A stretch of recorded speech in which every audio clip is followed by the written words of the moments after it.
Então, já estamos ao vivo na página Fagundes Cidade da Fé, né, para mais uma live, né, nesse período de pandemia. São meios de comunicação, de interação e, sobretudo, de informação.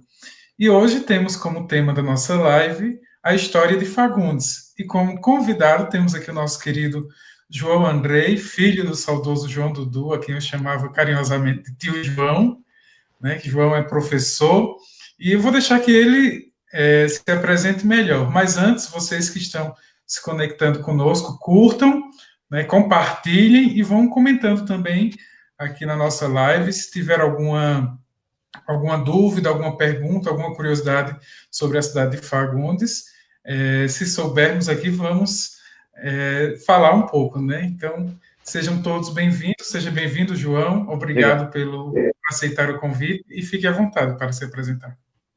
Boa noite, Alisson. Boa noite a todos e a todas. Agradeço, primeiramente, agradecer pelo convite, né, de discutirmos e debatermos Fagundes, a história de Fagundes. Né. Eu sou professor de História do Estado e do município. Me formei pela Universidade Federal de Campina Grande, lá nos anos de 2004, já. Tenho especialização pela UFPB e faço mestrado, fui mestrado em Educação no Paraguai.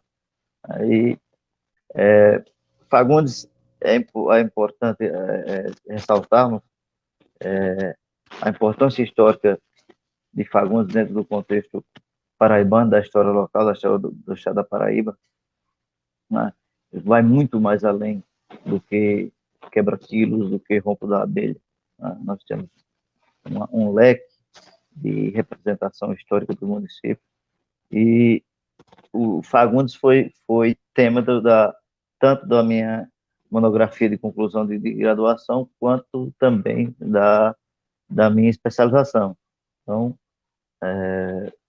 ainda tem muita coisa a ser pesquisada e tem muitos questionamentos a serem levantados da história de Fagundes, da importância de Fagundes dentro da história da Paraíba, dentro da economia paraibana, principalmente no tocante ao chamado período do Ouro Branco, né, que é o algodão. E Fagundes tem esse polo tão importante dentro do município de Campina Grande, que Fagundes não era cidade, era distrito de Campina Grande, tem uma importância tão grande economicamente e politicamente, que foi emancipada 2 vezes. Então, só para nós pincelarmos um pouco com relação à importância histórica de Fagundes. Né? Fagundes é estudada no campo universitário por muitos grupos, seja na educação, seja na história, na geografia e no turismo. Então, aonde você for em bancos de teses, de monografias e etc., você vai encontrar Fagundes, principalmente quando você vai falar de questão de turismo religioso, de turismo ecológico, quando você vai falar de história da Paraíba, Fagundes está inserido como um elo importante dentro desse processo. E também como a história escravocrata na Paraíba, Fagundes tem um papel também dessa questão escravocrata. Estou à disposição. João, você falou aí que Fagundes foi emancipado 2 vezes. São essas 2 datas que estão no brasão da cidade? Isso, são as 2 datas. Eu sempre tive essa dúvida, porque uma data é a que nós conhecemos, da emancipação, e a outra, eu disse, meu Deus, de onde vem essa data que eu não sei, não sabia de onde. É justamente nesse ponto. Nós temos a primeira emancipação de 1890, né, lá no início da República. Então, por que não continuou? Durou apenas 2 anos. Porque com um decreto do governo provisório do Estado, os municípios que não atingissem 10 mil habitantes voltariam à condição de distrito das respectivas cidades. Então, Fagundes, que na época compreendia Fagundes, Parque de Galante e Queimadas, não atingiu esses 10 mil habitantes. Então, voltou à condição de distrito de Campina Grande. E só vai ter uma outra emancipação na década de 60, 61, 22 de dezembro. Né? Então, Fagundes foi emancipada a primeira vez pela importância econômica e política dentro do município de Campina Grande. Fagundes tinha a principal feira livre do município de Campina Grande. Fagundes era um dos grandes produtores do algodão. Então, tinha uma efervescência política muito importante nessa época, dentro de Campina Grande, com o Coronel Gustavo Faria Leite, entre outros. Né? Tinha os liberais, os conservadores, e a igreja, a capela, era quem fazia essa divisão dos dois grupos políticos. Né? Liberal ficava acima da igreja e conservadores abaixo da igreja. Isso depois até que um pouco se repetiu, só que do lado direito e do lado esquerdo. Né? Se você for observar essa parte política, né, que ela é bem curiosa também. Mas aí você tem essas duas emancipações. Mas a primeira foi justamente por isso, a questão dos senhores produtores de algodão, da época que tem um peso político dentro do município de Campina Grande, dentro do estado, e conseguiram emancipar Fagundes lá no início da República. Depois desse processo, passou bastante tempo para novamente atingir a classificação de município. Aí você vai destacar, me perdoe a ausência do esquecimento de alguns nomes, mas você pode destacar a professora Leide, você vai destacar o professor Zé Cruz, entre outros que lutaram para que Fagundes Ferreira, entre outros que você vai classificar como característica importante na emancipação de Fagundes, que é a bandeira que nós conhecemos hoje. Né? Leide é muito melhor para explicar a história da bandeira do que eu, não é? E a história da bandeira, o brasão, é isso que a referência que você está fazendo. Existem duas datas na nossa bandeira. Então, nós faz referência à primeira emancipação e à segunda. Né? Temos também o algodão presente, que era o nosso ouro branco na nossa bandeira, o milho, né? E o pezinho da revolta de quebra-quilos. Interessante. E sobre essa atuação da igreja, conta até os registros lá do livro de tombo da igreja da paróquia e outras fontes, de que haviam duas capelas fortes de famílias em Fagundes, uma que era de Nossa Senhora da Conceição e outra que era de São João Batista. E aí, eu sei que nessa briga política acabou São João Batista prevalecendo. E eu não me recordo, não entendo muito bem da história da segunda emancipação, mas parece, não sei se você sabe, Zé Cruz que conta essa história, que eu acho que roubaram, furtaram a imagem de Nossa Senhora da Conceição da igreja, que era dessa outra capela, e doaram à primeira-dama do Estado, algo assim, para que ela incentivasse lá na assinatura da emancipação de Fagundes. Toda emancipação ela gira em torno muito da força política, né? Da força política. E nada mais para você conseguir essas ações do que você ter a proximidade política. Então, o grupo que conseguiu a segunda emancipação de Fagundes se aproximou da mulher de Pedro Gondim, que era o governador do estado da época, né, e também junto com o deputado federal Vital do Rego, então, que era genro de Pedro Gondim, e por acaso descobriram que a primeira-dama era devota da senhora lá, e conseguiram essa permissão da santa para ser levada e dar de presente, uma santa barroca, né, uma santa barroca, e conseguiram presente para presentear a primeira-dama, e ela, de certa forma, entrar, né, na defesa dessa causa de tornar Fagundes emancipado. Né? Então, são os contos que daria um bom enredo principalmente não, os contos oficiais, mas os trâmites não oficiais da segunda emancipação de Fagundes daria um enredo muito, mas muito interessante. Dizem que essa imagem está em um museu em João Pessoa. Isso, Ela realmente existe, né? ela existe, Está lá. ela existe. Interessante. João, Fagundes se destaca, a gente vê em muitos livros históricos da Paraíba, como um produtor em potencial de algodão. Hoje não há mais, acho que em escala mínima, produção de algodão em Fagundes, tem? Olha, até até quando existia o incentivo do algodão colorido, isso foi o último da gestão do governo Cássio Cunha Lima no estado, Fagundes ainda tem uma produção de algodão ali mais concentrada no Jardim Manjoana, naquela região ali, né, o chamado Cariri.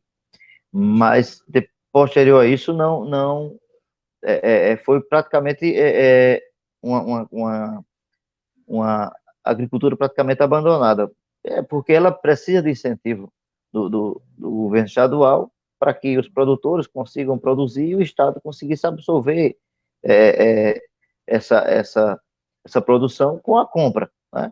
Como não há mais um programa de incentivo forte dentro para a produção do algodão, então isso um pouco que parou, deixou de existir. Né? Fagundes foi muito, mas muito, como já disse, foi muito importante na questão no chamado período ouro branco, que é o do algodão, né? Para não confundir com o da cana-de-açúcar, também classificada como ouro branco, mas é uma fase mais recente, né?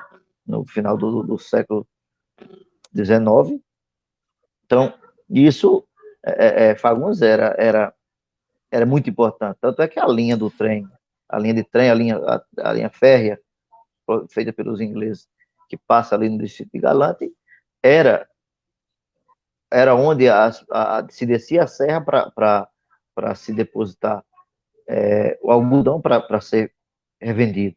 Então, aquela entrada de Galante ali, que você tem aqueles o que resta de dois armazéns antigos, né, quando você vai para Campina Grande ali, são resquícios do período do algodão.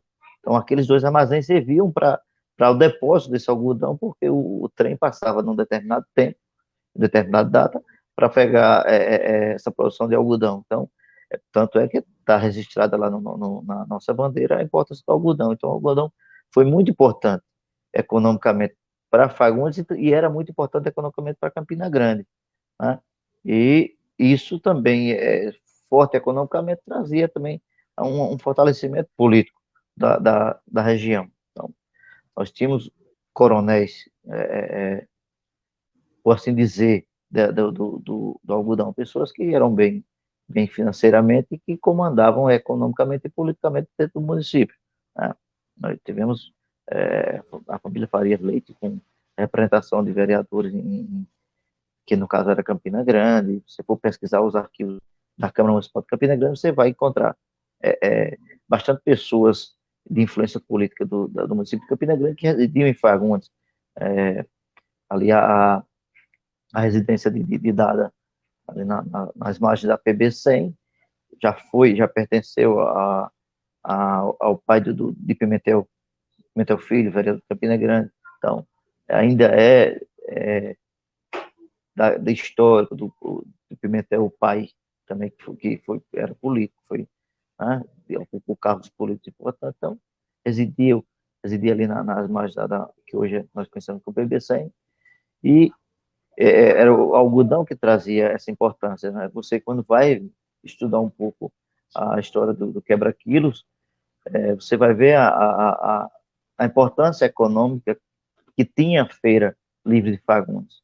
Ela era mais importante do que a Feira Livre da sede do município, no caso Campina Grande.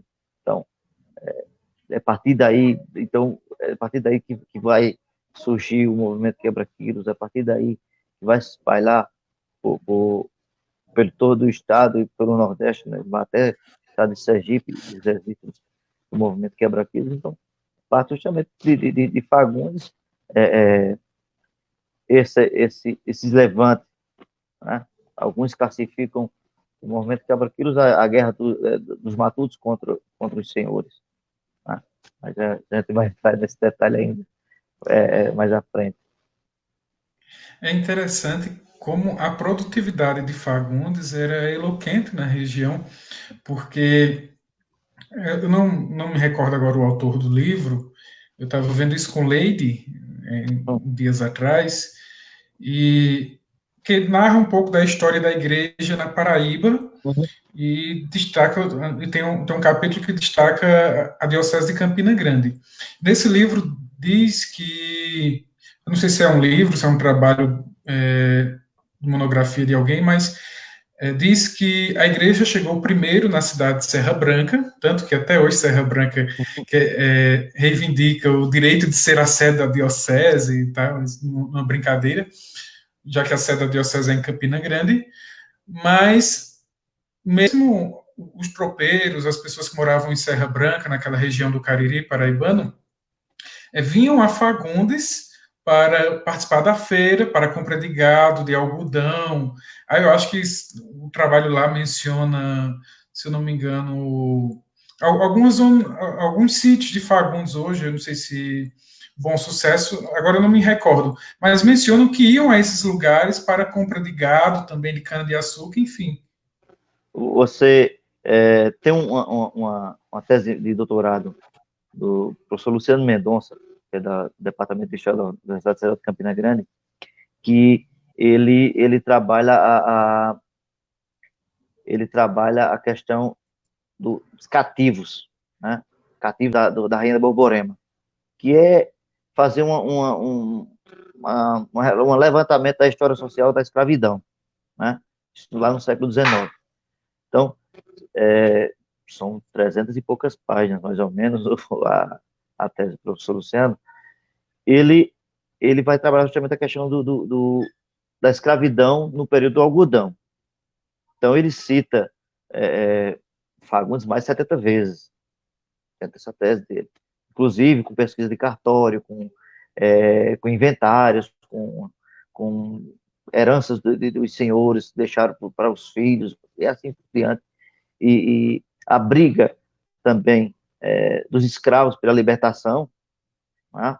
E ele cita justamente isso, a área produtora de Fagundes de algodão que tinha escravos era um bom sucesso, Jardim, né? Que ele faz algumas referências, principalmente essas duas localidades, Bom Sucesso e Jardim, que tinham fazendas de produção de algodão e, consequentemente, fazendas que tinham escravos. Então, há relatos de maus tratos de escravos de forma bem, bem marcante, bem forte, né? A influência política em cima da polícia com relação a isso, e isso ele faz justamente esse recorte para o século XIX, que é justamente quando está o final da escravidão. Então, é bastante interessante essa tese dele, essa pesquisa, né? Também tem a professora Marilda, que é do Departamento de Sociologia, que ela trabalhou muito a questão das viúvas da seca. Então, Fagundes foi enredo para ela com relação às viúvas da seca, que nada mais era no final na década de 90, dos anos 2000, as mulheres que tinham ficavam viúvas por um determinado período quando os maridos iam a, a questão da cana-de-açúcar em Pernambuco, né? Do corte de cana-de-açúcar. Então, já agora no final dos anos 90. Então, o Fagundes ele é enredo para muitas histórias, né? Você vê ali no curso de turismo da Unip em João Pessoa, você tem muita produção sobre o ecoturismo Fagundes, sobre o turismo religioso, né? Você vem aqui para Campina Grande, você vai ver bastante coisa sobre a geografia de Fagundes, sobre professor Gervásio Maia, eu acho que já teve até aqui em Fagundes uma palestra na Semana Pedagógica da Educação. Ele é conhecido como o senhor dos trens, ele estuda muito a questão dos trens, né? Ele é a tese de mestrado dele é sobre trens, o tese de doutorado sobre trens, então ele é muito é, forte nessa referência da construção das linhas de trem. Então, Fagundes está inserido justamente pela questão é, do algodão. Fagundes não tem linha de trem por questão geográfica, né? Porque a linha do trem era para ser construída dentro do município de Fagundes, não, por questão geográfica, questão política. Aí começa aquela, né? E foi construído passando pelo distrito, hoje, distrito de Galã. Então, é, quando você vai estudar história lá com Irineu Joffre, principalmente Irineu Joffre, muito mais que eu Euclides de Almeida. Euclides de Almeida, como foi prefeito de Campina Grande, então o Euclides de Almeida, nos escritos dele, você consegue subentender que ele é um pouco, como se diz, vê um pouco de diferença a Revolta Quebra-Quilos. Classifica como matutos, como pessoas que não têm conhecimento. A questão da visão política, eu também da visão política dele com relação ao movimento quebra-quilo. Marineu Joffre ele já faz um resgate melhor da história de Fagundes, porque ele diz que Fagundes surgiu antes de Campina Grande, ou chamada da Grande Campina, né? E lá com o Teodoro de Oliveira Ledo, tudo bem.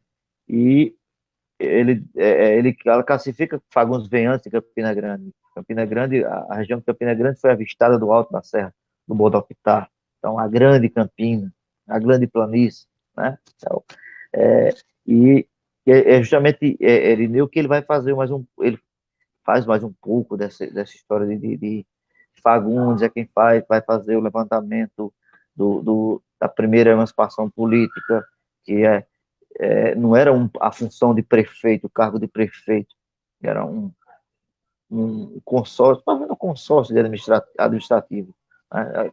5 pessoas que administravam, um presidente, e assim vai como fosse o executivo e o legislativo juntos, né? Quem foi dos primeiros, o primeiro gestor da primeira emancipação foi da família Pinto Madureira, né? Então nós temos levantamento bem mais profundo da família que reside na região de Fagundes desde o período de Oliveira Ledo, são os Pinto Madureira, a família Macedo, a família Dantas, Ferreira, né, que depois o Ferreira Dantas, a, a, a família Macedo, Ferreira Dantas, Barbosa. Então, são, como diz, que sobreviveram a esse período dos movimentos, sobreviveram à questão do cangaço. Então, foram famílias que resistiram a esses períodos, né, na verdade, a esses períodos. Então, e que fizeram a história e que fazem a história política e econômica do município, fora outras famílias, família Maia, que são as mais antigas. E depois vai juntando mais pessoas vindas de Pernambuco, vindas de outras localidades e vão formando o que hoje nós conhecemos como Fagundes, né? Então, Fagundes é bem interessante. É interessante, João, essa ideia aí de que Fagundes surgiu primeiro que Campina, inclusive até relatos religiosos da história da diocese, da história da igreja na Paraíba, narram isso. Dizem que primeiro os religiosos, não me recordo agora se franciscanos ou jesuítas, chegaram primeiro em Fagundes, mas eu não sei se por questões logísticas ou foram os índios que botaram eles para correr, e depois se instalaram em Campina Grande. E engraçado que até não muito tempo, mesmo Fagundes não sendo uma região geográfica com tanta facilidade de chegar, né, que é no alto de uma serra e Uhum. tal, mas Fagundes era sede paroquial de uma paróquia muito extensa que abrangia Queimadas, Aroeiras, Itatuba, se eu não me engano, Ingá. Então, assim, hoje Itatuba pertence à Arquidiocese da Paraíba, não é nem a Diocese de Campina Grande. Mas a sede da paróquia era Fagundes. E e sua extensão paroquial era muito, muito grande. Então, Fagundes tinha essa centralidade, mesmo não sendo geograficamente tão viável de acesso. É verdade. Mas se você for fazer um puxado bastante histórico, eram os acessos dos tropeiros. Não, o acesso era por tropeiros, por mulas, né? Então o acesso era ruim mesmo, dentro de todo o estado. Né? Até a década de 30, né? O presidente do estado, João Pessoa, era tido como João Porteira, era apelidado pela oposição João Porteira, né? Isso é da Revolução de 30, porque ele, nas estradas que vinham da capital, chamava Paraíba do Norte, para o interior, para o sertão, etc., ele tinha a porteira para cobrar imposto, os impostos, né? Os impostos, e os famosos impostos. Então, tinha o centro de descanso, as margens do açude, então, era formado justamente por tropeiros. Então, Campina cresceu muito economicamente e politicamente virou hoje o que nós conhecemos como a Grande Campina Grande, né? Muitos municípios foram desmembrados de Campina Grande. E, e Fagundes não conseguiu, mesmo tendo essa importância política, econômica, lá no século XVIII, século XIX, né? Mesmo com o surgimento, né?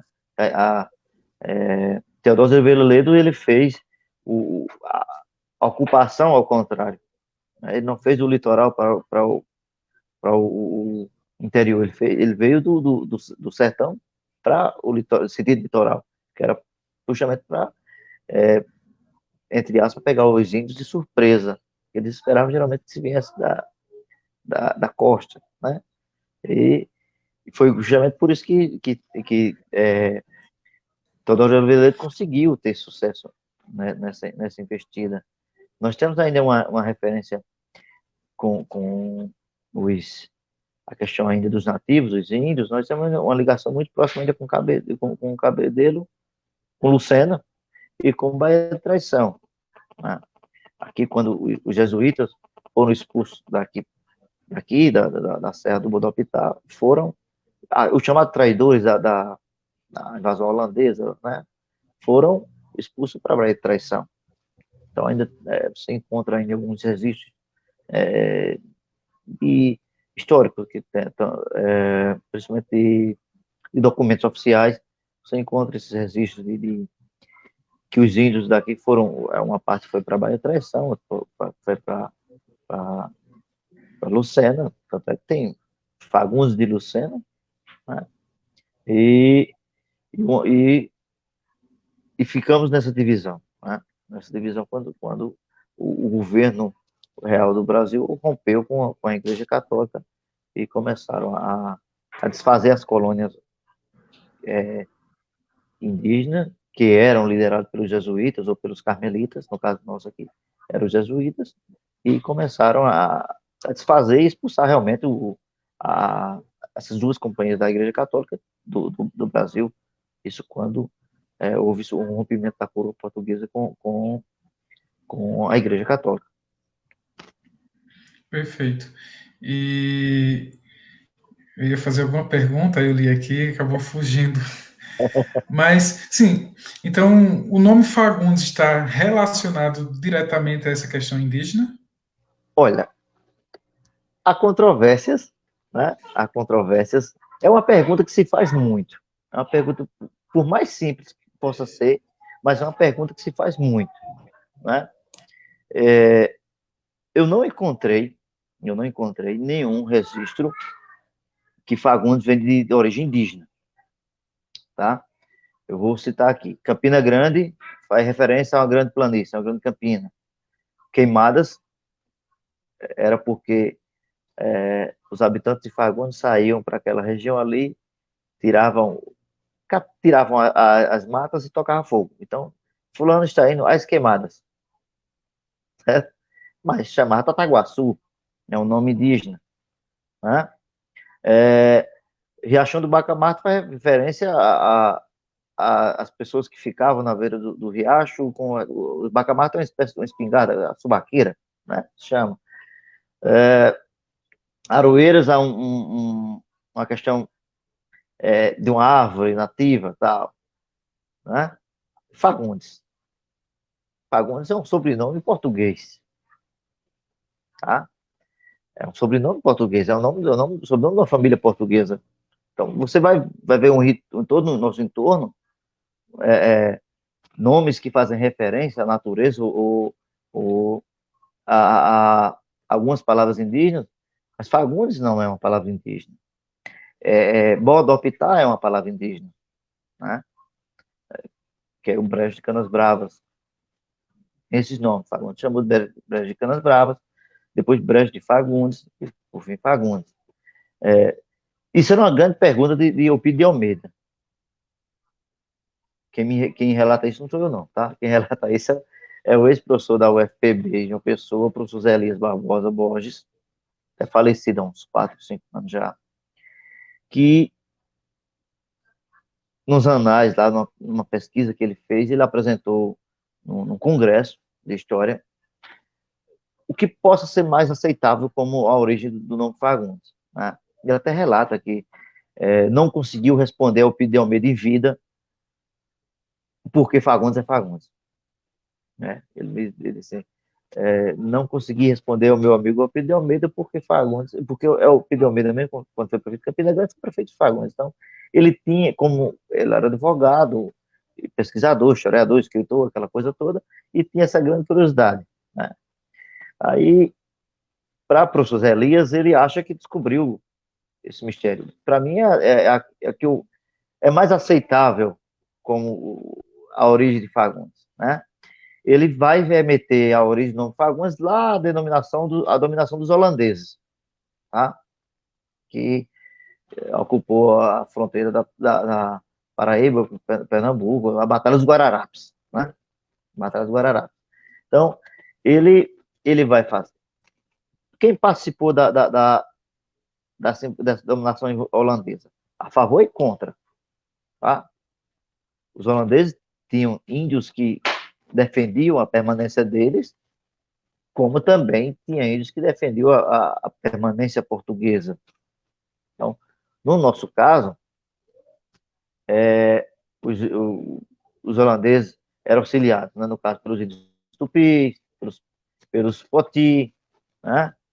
E do lado dos portugueses, nós temos os tapis, os rodelas, que os rodelas vinham do Vale do São Francisco, na Bahia, né? E nós, os índios que habitavam a região de Fagundes foram por portugueses. Então, nós estamos vinculados a essa questão portuguesa à Casa da Torre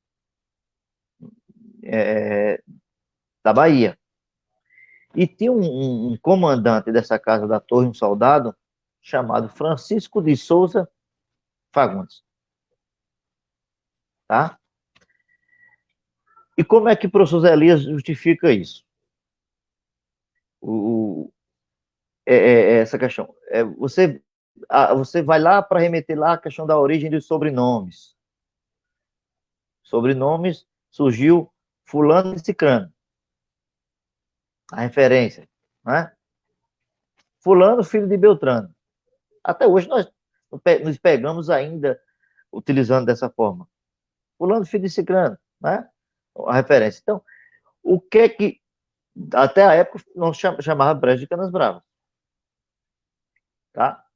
Então, esses índios que daqui foram para a luta, para a guerra contra a dominação holandesa, pegaram como referência os índios de Fagundes, em referência ao capitão, ao soldado Francisco de Souza Fagundes, tá? Então, essa referência, os índios de Fagundes, ficou durante o período da guerra contra a invasão holandesa e também quando aqui para cá retornaram pós-guerra. Então passou a ser Brejo de Fagundes. E depois o Brejo sumiu da referência e se passou a chamar Fagundes. Nos documentos oficiais, então passa a chamar Fagundes. Então, essa é a explicação. Eu acredito que possa surgir outras, mas eu acho que a mais plausível é essa, porque nós tínhamos uma dominação portuguesa e não foi uma dominação pacífica, né? Nem toda dominação é pacífica, na verdade. Foi uma ocupação. Ninguém descobriu nada, né? Se ocupou. Foi de forma pacífica a ocupação do Brasil? Não foi. Né? A história nega muito a questão da luta indígena, da luta dos nativos. Né? Nem de índio, a referência à Índia. Já é outra história. Mas isso, com o passar do tempo, vai se adequando. Né? A questão da população indígena, não há uma referência de pátria, uma referência de local. Os índios defendiam os seus interesses. Existiam tribos inimigas, existiam tribos co-irmãs, né? Então a luta indígena era dessa forma, não era a luta por um território, né? Então, os índios que na época da invasão holandesa que aqui habitavam foram fazer a defesa da dominação portuguesa junto com a companhia da Bahia, do Vale do São Francisco, e por coincidência ou não, o sobrenome do comandante era Fagundes. Né? E por coincidência ou não, também deixou de existir Brejo de Canas Bravas, passou a ser Brejo de Fagundes, e por fim Fagundes. Tá? É o que eu classifico como uma explicação plausível para o nome Fagundes. Porque você pode procurar, eu não conheço, eu já procurei muito. Não só eu, mas como alguns outros que trabalham que gostam e trabalham com história local, né, história regional, mas não encontra nenhuma referência a nomes indígenas ou que sofreram alterações linguísticas nesse período com relação ao nome Fagundes, porque desde que houve a ocupação de Fagundes é um sobrenome português. Perfeito. Estou vendo aqui alguns comentários, todo mundo dizendo que aula de história maravilhosa, nunca tive uma aula de história tão boa. Né? Depois, lá no final da live, a gente menciona as pessoas que estão participando e Ok. comentando. João, a Pedra de Santo Antônio. A Pedra de Santo Antônio é o símbolo central, principal, extraordinário da cidade de Fagundes, tanto que, pela sua existência, Fagundes ganhou um título como Cidade da Fé. Né? Então, eu até costumo dizer que Fagundes é uma briga de santos, porque o padroeiro é João Batista, a festa é de São Sebastião, mas o turismo é de Antônio. Né? Então, eles vivem tentando brigar entre si para ver quem tem mais privilégio. Mas eu acho que o que menos tem é o padroeiro João Batista, coitado. E aí eu pergunto o seguinte: mesmo é um mito religioso, né? Mas um mito que rende muito a Fagundes, tanto em questão turística, cultural, histórica. E aí, o que a gente poderia falar da Pedra de Santo Antônio? Vamos lá. A questão de tempos da fé, né? Não vou nem entrar nesse mérito. A questão dos santos, eu classifico os santos não como uma guerra dos santos, mas a cidade de todos os santos. Porque aqui se cultua todos os santos e não há briga. Há uma preferência por um ou por outro, mas não há uma briga diretamente. Né? Olha, a Pedra de Santo Antônio, ela não é só, ela claro, é o ponto principal de turismo religioso, é o ponto principal de turismo ecológico, mas ela é muito, mas muito importante dentro do contexto estadual, dentro do contexto nacional. Aonde você vai, Se alguém ouviu falar de Fagundes, imediatamente faz uma referência à Pedra Santo Antônio. Há grupos de arqueólogos, principalmente da UEPB, que estudam aquela área da pedra, puxando ali para Laranjeiras, também aqui para o Catucá, que tem escrituras rupestres e etc. Né? Eu vou vai me perdoar o nome, mas tem um professor dessa de Campina Grande, do setor de engenharia, que ele dizia o seguinte: cidade que tem pedra é pobre se quiser. Né? Isso quando eu vejo Fagundes, eu me lembro sempre dessa referência, porque nós temos um potencial turístico. Fagundes é classificado não só por o turismo religioso, né? Mas classificado como turismo religioso e ecológico. E nós temos um espaço extraordinário, isso além da questão do mito religioso, né? Aquela história, uma história com H minúsculo contada várias vezes se torna uma grande verdade. Então, a história da Pedra de Santo Antônio, ela tem mais de século. Então, se vai ser questionável ou não, você já vai questionar no âmbito da fé. E fé é acreditar naquilo que não se vê. Né? Então, você não vai... eu não questiono a sua fé, você não vai questionar a minha fé. Porque fé é uma coisa tão forte, tão profunda, que levar o ser humano a acreditar em algo superior que não vê, mas pode sentir. Então, a fé ela é muito forte, e é uma palavra de duas letrinhas, né? E que é muito forte. Então, a pedra, você vê registro da Pedra Santo Antônio há mais de 100 anos. Eu tive, quando eu frequentei muito, talvez eu ainda frequente ainda, mas muito menos do que eu frequentava, mas eu fui, especialmente em um período, acho que foi em 2003, 2004, 2003, 2002, 2003, uma coisa assim, eu fui com um olhar de pesquisador. Né? O terceiro capítulo da minha monografia era Sepulcro da Fé. Fazia justamente referência com pessoas que iam, eu não fui ver a parte profana lá. Então, deixa eu ver a parte profana do evento, mas eu fui ver especificamente a parte religiosa, a parte da fé do evento. E, né, no caso, foi eu e Gerlane, nós fizemos o curso junto, e o nosso tema era Fagundes, mas com visão diferente, e culminava justamente com a festa da Pedra de Santo Antônio. E isso é tão importante para nós, que hoje, como no passado a referência nossa era o algodão, hoje nós temos essa questão do turismo. E é muito mal explorada, pouco explorada, né? Porque falta muito em termos de, de, de exploração do turismo, falta muito investimento para se tornar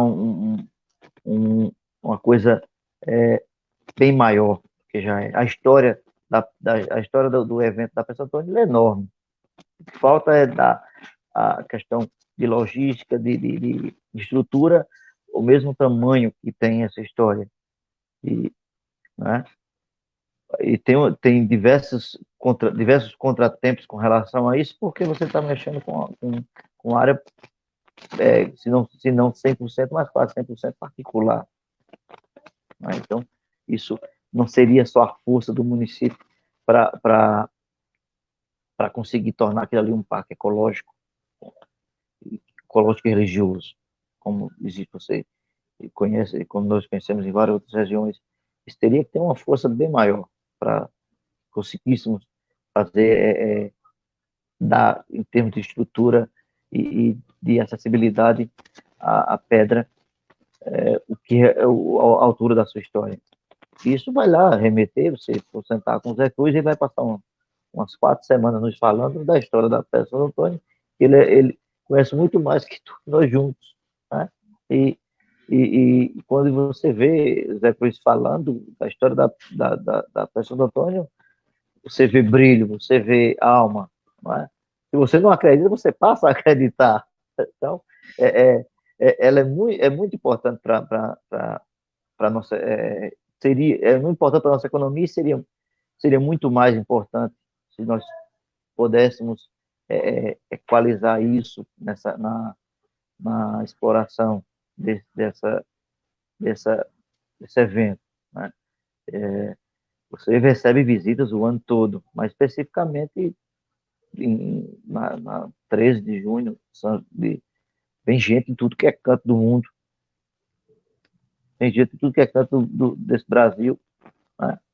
Já foi muito mais frequentado em termos de número, né? Porque as pessoas se concentravam muito mais para vir na semana de Santo Antônio, mas hoje o acesso melhorou muito, principalmente o acesso terra, né? Até você chegar lá, o calçamento, etc. As pessoas vêm o ano todo, né? Então, e você vê que lá ali no sábado, no domingo, você encontra pessoas do Brasil todo e do mundo todo. Algumas têm excursão de agência de turismo de João Pessoa, de Recife, que fazem essa questão do litoral, e termina vindo a Pedra do Antônio e a Pedra do Ingá. Então, a Pedra do Ingá conseguiu, o município do Ingá conseguiu a melhoria da pedra, e o museu da Pedra do Ingá, lá com Vavá da Luz. Né? Não sei nem se ele continuou como o governador de turismo do município, mas ele é um dos grandes entusiastas da Pedra do Ingá. Então, falta a nós também isso, né? Essa união, para que possa dar a pedra o tamanho, a importância também que tem a história dela. Né? Ela é muito estudada, ela é muito estudada. Eu acho que eu encontrei um arquivo da Universidade Federal de Minas Gerais, era uma tese de mestrado, se não me engano, que fazia referência às plantas nativas que só existe, né, nessa parte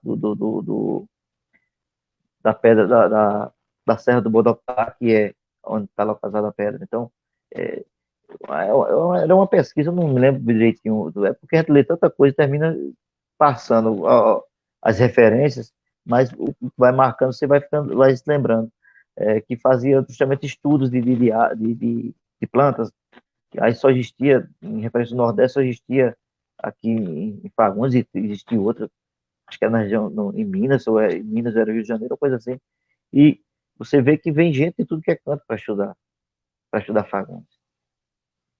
O Estado disso lá vem disso. Existe muito mais gente que conhece detalhadamente a história de Fagundes do que nós próprios fagundenses. E quando eu fui defender a minha especialização, a professora Liette Gurjão fazia parte da minha banca, e ela que, né, a área dela é a história local, e ela disse que nós somos ricos em escrita e pobres em publicação. Né? Nós escrevemos muito, pesquisamos muito dentro dos meios acadêmicos, mas publicamos pouco. Aí eu disse, falta recurso. Tá?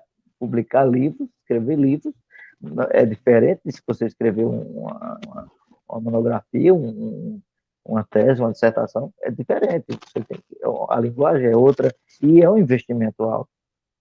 Que muitas das vezes nós não temos esse investimento. Então, nos torna uma riqueza em produção acadêmica, mas uma pobreza em levar esse conhecimento aos demais, além dos muros, como diz o ditado, além dos muros da universidade.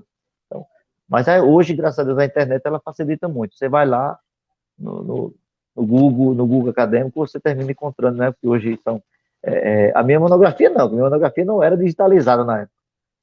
Mas a da especialização é. Então você encontra muita coisa com referência Se você pesquisar, você vai encontrar muita coisa rica de Fagundes. Perfeito. João, você tocou num ponto aí polêmico, né, dentro do contexto sociopolítico de Fagundes, Aham. que é a Pedra de Santo Antônio ser uma questão privada, são terras privadas ali, particulares, e por isso o poder público não pode investir tanto e diretamente naquele espaço. E aí, o que seria. Eu tenho até medo de ser fuzilado depois dessa pergunta, mas eu estou longe, né? Estou em Curitiba. Mas o que seria preciso, né, por parte do poder público, seja o poder executivo, legislativo municipal ou legislativo estadual, para, de fato, tombar aquele espaço como um patrimônio público, cultural, turístico e dar ao poder público o poder de executar ali melhorias. Olha, tu tá longe e eu tô perto, isso eu tô apanhando aqui. É o seguinte, eu vou dizer o que eu penso. Não sei se seria o correto a se fazer ou seria o caminho certo a se fazer. É o seguinte, nós temos o evento da Pedra Santo Antônio que ele é reconhecido oficialmente pelo governo do estado, fazendo parte do calendário de eventos do estado, né? Isso é um passo. O Instituto Histórico e Geográfico do Estado da Paraíba reconhece a importância histórica e geográfica da pedra. O que é que se falta? Falta muito. Mas qual seria essa, esse enredo todo? Primeiro passo é a conscientização de quem habita a região. Eu não vejo que seria um ato desapropriar ou tirar as famílias que lá já habitam. Posso até estar errado, como eu já disse. Que lá já habitam, você tirar e deslocar para outra situação, ou para outro local, indenizar, e aquela coisa toda. As famílias que são mais antigas ali na região têm um enraizamento histórico com aquela área. Então, seria um trabalho grande. O município não tem estrutura financeira para fazer um tombamento daquilo ali, né? É caro, muito caro. Então teria que se buscar é, é, o IPAM, o Instituto Histórico Estadual, o Instituto Histórico Nacional, o Ministério do Turismo, o Ministério da Cultura. Isso porque envolve todo um leque. Isso tem que ter força política. E também dialogar com a comunidade.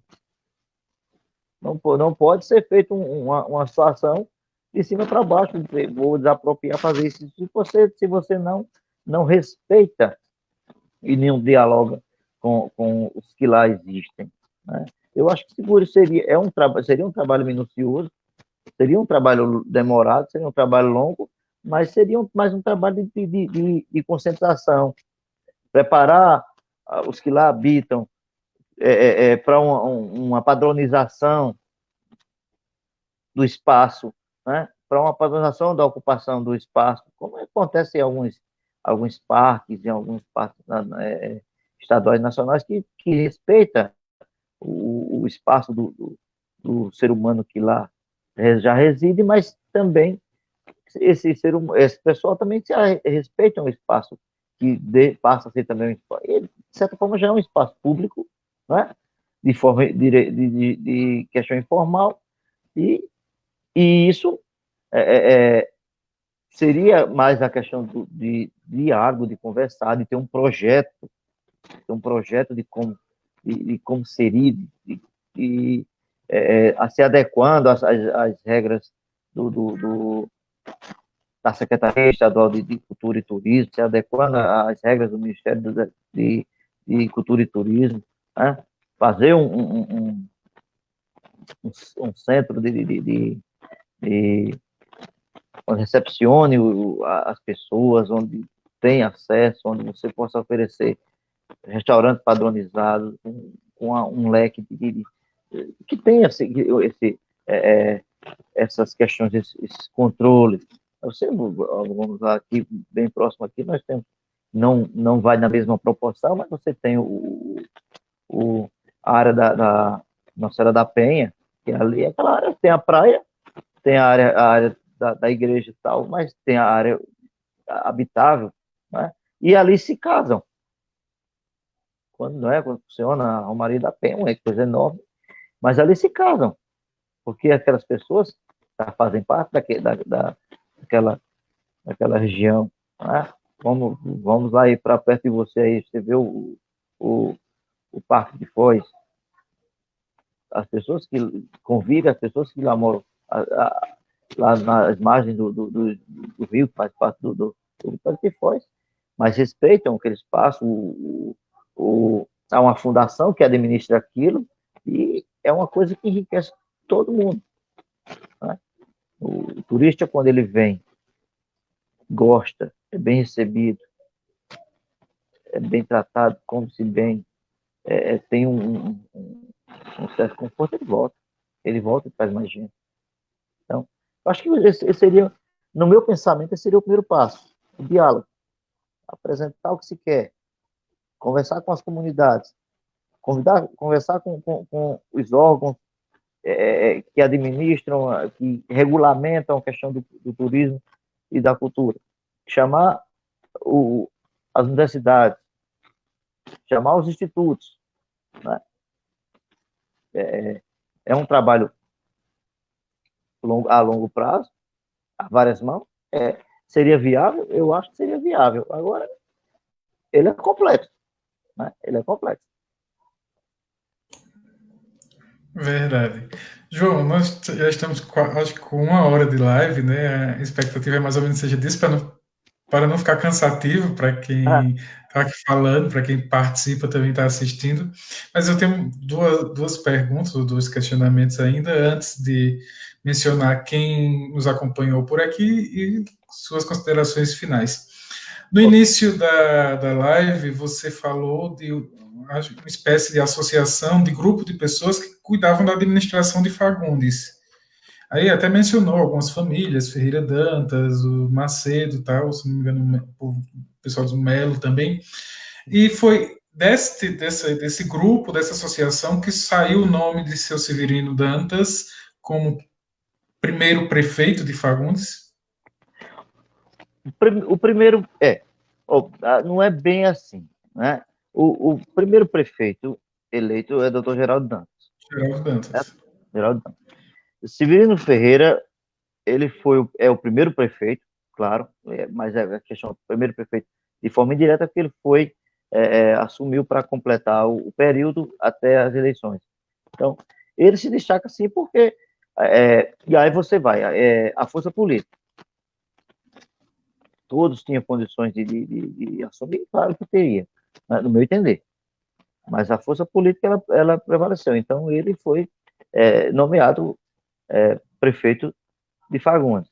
Mas não tira nem a força de participação dele no processo de emancipação, nem tira a força dos demais. Isso é um conjunto. Né? Isso é um conjunto. E só existe uma vaga de prefeito. Né? Só um podia ser escolhido. Então, Exato. Né?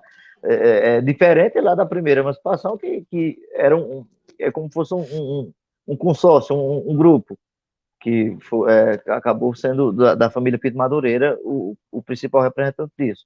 Mas, de certa forma, não sei, não temos conhecimento, mas os que aí vivos ainda estão poderiam explicar melhor se existiam rivalidades dentro desse próprio grupo que brigou pela emancipação. Né? O objetivo é o quê? Tornar Fagundes emancipada. Esse é o objetivo geral. Existiam objetivos individuais? Poderiam existir, claro, é normal desse processo. Né? Então, mas nessa questão, quando Fagundes se torna emancipada pela segunda vez, cabe a Severino Ferreira a função de gerir o município e administrar o município até as novas eleições. Né? E acabou também sendo o prefeito seguinte da mesma família, né? Parente, né? Doutor Geraldo Dantas. E assim vai. Você tem depois como é que chama, aquela divisão que antigamente era de conservadores liberais, você vai ter ali Elamino Borba, Juca Ferreira, é, João de Félix, Macedo, família Macedo, né? Você vai ter mais recentemente, você tem Dr. Paulo, você tem Gilberto, você tem Zé Martins, você tem, e assim vai, né? Esse enredo político político do município. A história recente da política dos Fagundes é muito, muito nova, né? De 60 para cá, é muito nova, mas ela é muito efervescente. A política é muito efervescente. Ela é a raiz ainda do, do, da, da efervescência política da época do algodão. Então, ela prevalece ainda, né? Há distintos grupos, mas a efervescência política ela ainda continua muito, muito, muito latente, muito, muito presente na política local. Uhum. Eu disse que eram duas, mas na verdade são três Vamos pensamentos lá, aqui. vamos lá. Um é atualidade, é Isso. sobre o hino de Fagundes. Muita gente não sabe que Fagundes existe, tem um É, hino. Se eu não me engano, o autor é Francisco, né? Você pode me dizer isso. isso com mais clareza. E a outra coisa, você pode falar rapidamente, a gente já falou muito sobre religiosidade, é a figura, a presença de Frei Alberto na cidade. Eu, em pesquisas do livro de tombo da paróquia, procurei registros sobre Frei Alberto, porque dizem que ele foi responsável pela, pela grande reforma da igreja, que foi concluída em 21, né, em 1921. Mas só que no livro de tombo há registro das despesas da obra, mas não há menção sobre Frei Alberto. E um amigo meu, que é Frei Carmelita, se não me engano, ele é de Aroeiras, não, de Aroeiras, não, Bananeiras. Certa vez ele me procurou para saber sobre Frei Alberto, porque Frei Alberto também passou na cidade dele, tem essa presença lá, mas não há muito registro sobre ele. Inclusive, nós temos uma escola em Fagundes com o nome Frei Alberto. Então, quem foi Frei Alberto realmente em Fagundes? Ele nunca foi pároco da paróquia, Não, mas quem foi Frei Alberto? Que eu particularmente olha, não sei. olha, vamos lá. A conclusão, que antes chamava de capela, né? A conclusão do que hoje nós conhecemos como a Igreja Matriz de 21, né? Tá até lá na entrada em cima da igreja, tem lá a referência de 21. Nessa questão de Frei Alberto, é como você já colocou, é raro. Se você não encontrar em arquivos da igreja, né, você não vai encontrar em arquivos de academia sobre a passagem de Frei Alberto por Fagundes em alguns municípios. Não há um registro oficial dessa passagem dele como membro da igreja. Realmente não. Se existe, está em outro local, não está na, na, acessível, né? E Felbeto é um dos incentivadores da educação. Fagundes quando nesse auge do algodão, tinha uma referência muito grande. Tem escolas para homens e para mulheres, que é coisa não muito normal, não muito normal, né? Então, uma dos alguns têm essa referência também, né? Tem essa referência na educação por ter implantado escolas para o sexo masculino e para o sexo feminino, né? Então, isso era um requisito de alguns líderes políticos que queriam que as filhas continuassem estudando após a alfabetização, se tornar o que chama magistério, né, professora e tal, e foi muito incentivado nesse sentido. Alguns tinha fora a capital, foi implantado fora a capital, no caso Paraíba, a época, foi implantada a primeira escola para homens e mulheres, e foi em Fagundes. Né? E Frei Alberto fica nessa questão. Fica o levantamento para buscar mais profundamente a participação do Frei Alberto nesse processo. É a mesma coisa que se faz referência ao Vigário Calixto. Né? Eu vou só remeter para a gente não esquecer de falarmos de quebra-quilos. Né? Então, ele passa aqui esquecer. Nós temos uma dívida histórica muito grande com o movimento quebra-quilos. A não ser uma rua, se chama quebra-quilos, nós não temos uma outra referência com relação ao quebra-quilos. Nós não temos Praça Quebra-Quilos, nós não temos um monumento Quebra-Quilos, nós não temos um museu Quebra-Quilos, e é outra referência que leva o nome de Fagundes mundo afora, né? Que é o movimento dos matutos classificado por Epidemia dos matutos contra os coronéis, que é a questão que nós conhecemos hoje de preços e medidas, do quilo do ml, né? Que são ações impostas pelo o governo imperial para cobrar imposto. Então, o chamado imposto de chão, até hoje se cobra na feira. O setor do tributo do município vai à feira cobrar esse imposto de chão, chamado imposto de chão. Mas para a época era extremamente caro. Né? Tinha o imposto normal da feira e o imposto de chão. E nós vivíamos um conflito na época muito forte entre liberais e conservadores, uns queriam uma república, outros queriam a continuidade da monarquia, isso todo resquício político, a efervescência política, ele estourava na feira. Né? Acabava culminando as ideias, os bate-papos na feira. E nós vimos saindo da revolta do chamado Ronco da Abelha, o movimento Ronco da Abelha, que era a questão de quando o governo, aquele rompimento do governo imperial com a igreja, tirou da igreja o registro dos nascidos e dos mortos e entregou aos cartórios civis, né? E isso houve, claro, a igreja também incentivou, por um lado, perdeu uma grande estrutura, né? E houve o Ronco da Abelha, nós participamos também, não tão forte como o Quebra-Quilos, né? O momento que Ronco da Abelha, e a questão do imposto de chão. Aí vamos para o Quebra-Quilos. Aí você vem de um Ronco da Abelha que você tem um governo que instituiu o serviço obrigatório militar, tirou da igreja o chamado batistério, né, que registrava o nascimento, registrava o óbito das pessoas, e passou por uma questão civil. Aí vem a questão de aumento de imposto, vem a questão de mudanças de pesos e medidas. Era cuia, era onça, era arroba, né, que as pessoas vendiam uma cuia de feijão, uma cuia de milho, e por aí vai. E isso não é aquela questão, não houve o diálogo, nem houve a preparação dos feirantes ou da comunidade para essas mudanças. Né?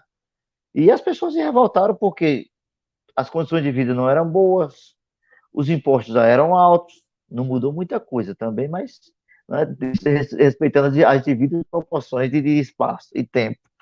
E isso culminou justamente com um dos maiores movimentos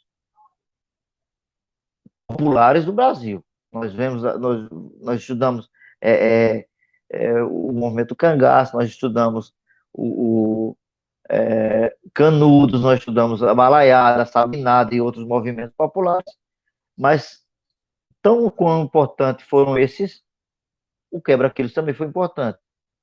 Né? Ou quase todas as cidades que teve do Nordeste tem uma rua chamada Quebra-Quilos. Né? Então, eu acho que nós damos pouca importância ao dia 31 de outubro, né, de 1874, um sábado de feira. Foi quando eclodiu o povo quebrando tudo, o povo quebrando tudo, tudo sentido, quebrando os pesos e medidas que o governo e jogaram no açude velho. Era um movimento, era a representação de um protesto.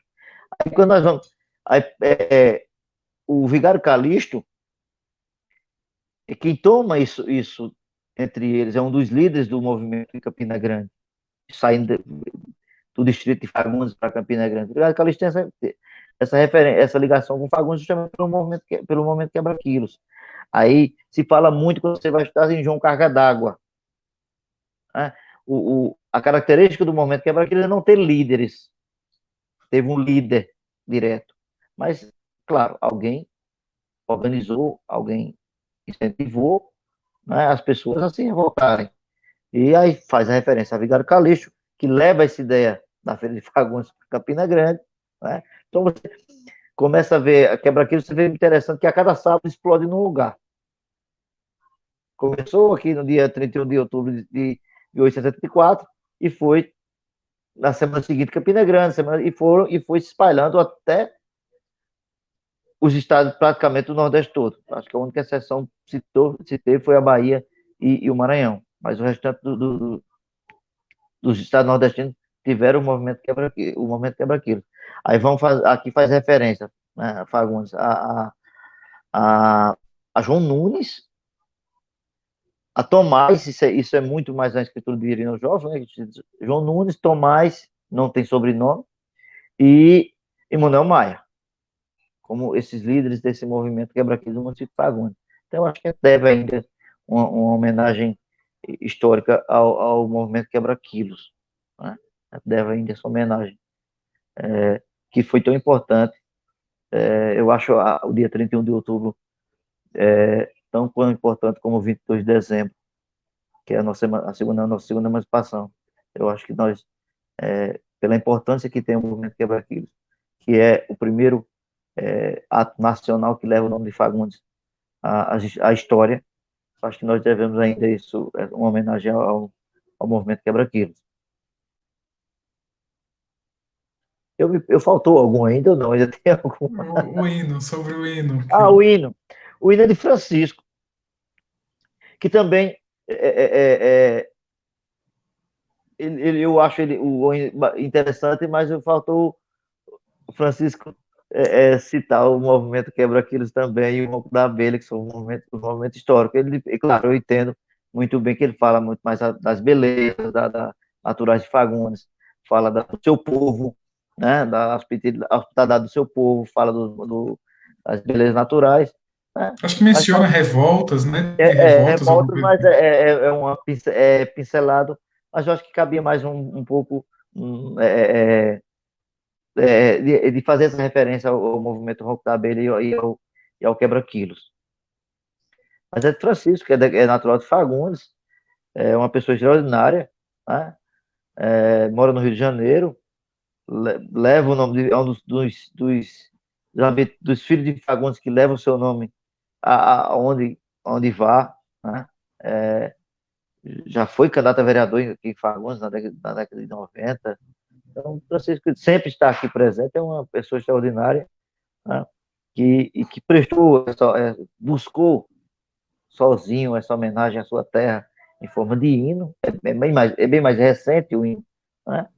É bem mais recente. Eu acho que quando o hino foi aprovado, Ana Paula, que estava secretária de Educação até pouco tempo, era a presidente da Câmara à época da aprovação do projeto de lei que dá a Fagundes um hino. Então, você vê um processo tão longo que vem ganhar um hino agora tão pouco, tão recente.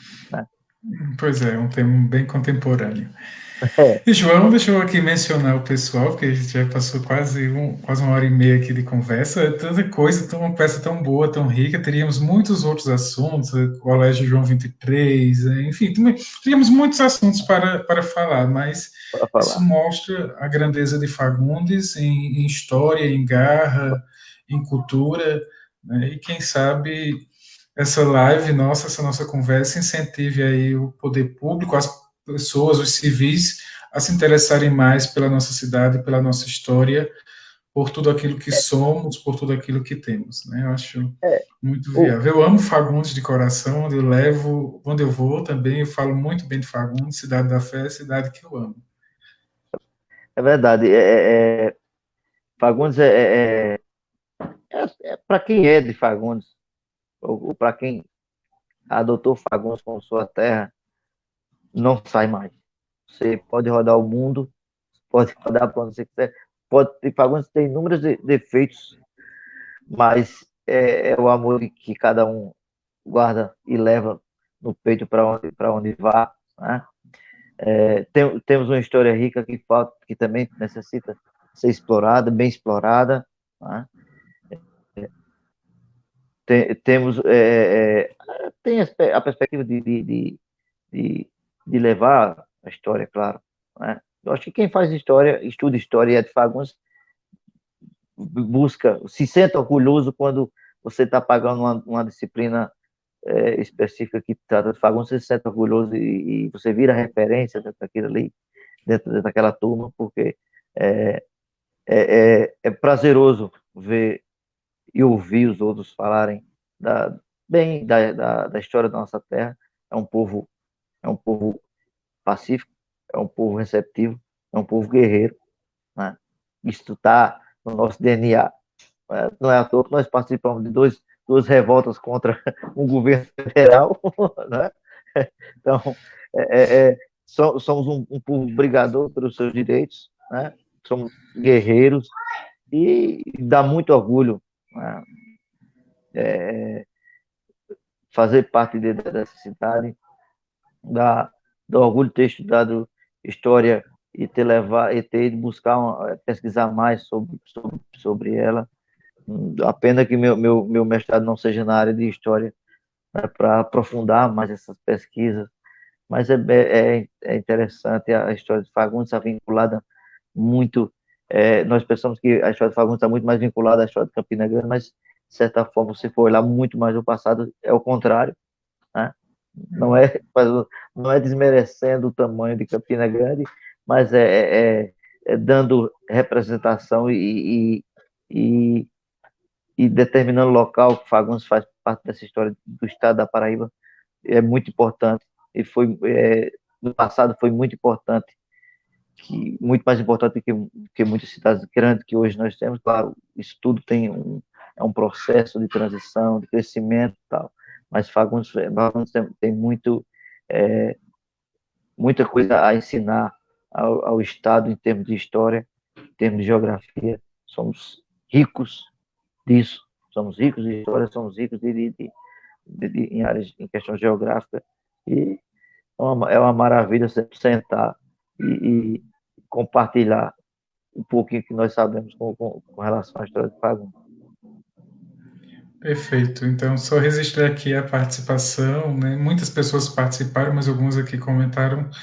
A Luciene, psicanalista, a Iana Macedo, Elias Silva, Heraldo César, Alcir Trajano, Wesley Ramon, Mariana Silva, Juarez Barbosa, Eunice Gustavo, minha amiga Nicinha, seu admiro, Fátima Alves, Fátima Pereira, lá do Ligeiro, Queimadas, ó, tem pessoas, né? Minha amiga Sheila Borges. Sheila, vamos pensar em uma participação sua também numa live aqui, você tem muita coisa para nos contar, para falar, cantar, né? Sheila Borges. Ele é historiadora também. É historiadora, professora de história Historiadora, também. referência em assunto quando se mexe com cultura. Só para dizer os demais nomes, saudar todos que comentaram, participaram. Eu estou ficando velho, tem ex-aluno, você foi meu ex-aluno, então tem ex-alunos aí, tem ex-colega de escola, tem ex-colega de trabalho, então é uma maravilha. Pois é.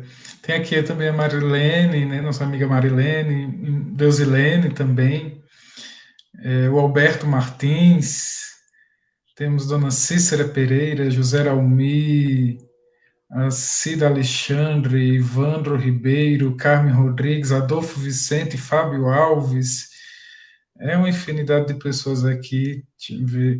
O Beto CRVG, né, Vanessa Gomes, enfim, Daniele Lopes, irmã Daniele, filha de tia Beta, Tata Fagundes, Carmen Rodrigues, não sei se já mencionei, enfim, muitas pessoas compartilharam também. Agradecemos pela presença, participação, por terem compartilhado conosco desse momento tão rico. João, Se quiser fazer mais alguma consideração final, dizer suas últimas palavras. Agradecer, né? Agradecer pela oportunidade, agradecer pelo convite e agradecer as pessoas que tiraram uma hora do seu tempo, né, para nos ouvir falar, né, compartilhar um pouco que nós sabemos. É, estamos à disposição para quando precisar e necessitar para qualquer outra coisa. Nós falando de Fagundes, de história de Fagundes, nós estamos à disposição. Agradecer mesmo a todos que estavam conosco até agora.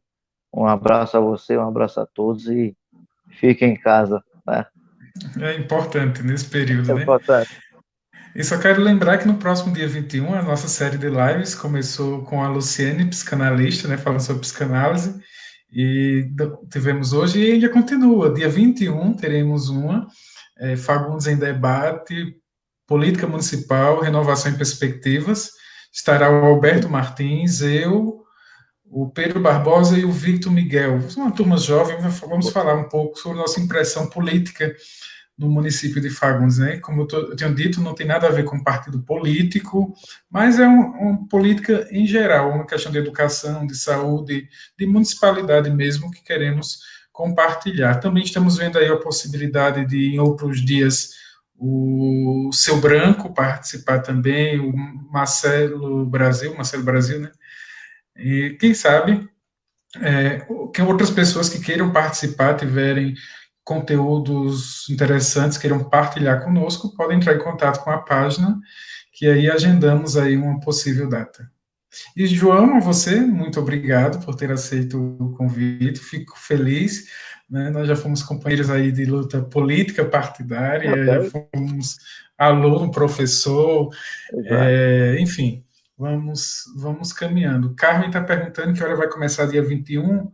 Carmen, às 19 horas, dia 21 às 19 horas, aqui na página, certo? Então, muito obrigado, João, só tenho a agradecer. Eu que agradeço. Muito obrigado a você. E a todo mundo que participou, um forte abraço, boa noite e até a próxima oportunidade.